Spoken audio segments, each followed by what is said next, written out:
ఎందుకంటే ఈరోజు దేవుడు మనకి ఇచ్చిన అన్నీ మనకి ఏది కావాలో అది ఇచ్చాడు అంతే.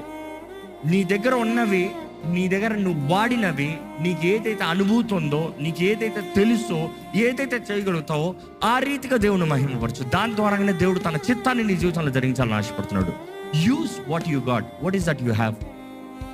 కొంతమంది అందరూ ఏం లేవంటారు, కానీ వాళ్ళు ఎన్ని ఉంటాయో, వారు కలిగింది ఎన్ని ఉంటాయో. నువ్వు ఎప్పుడన్నా నా దగ్గర ఏం లేదన్నావు అంటే నువ్వు you're comparing yourself to others. Never compare yourself to others. నువ్వే, ఇంకో వ్యక్తి. నీకు లాంటి వాడు ప్రపంచంలోనే లేడని సైన్స్ చెప్తుంది. ఏమని చెప్తుంది?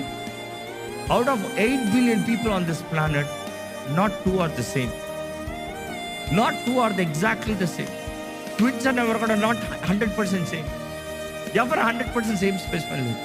ట్విన్స్ అన్నవారు ఐరిస్ కూడా వేరు, ట్విన్స్ అన్నవారు ఫింగర్ ప్రింట్స్ కూడా వేరు. తెలుసా?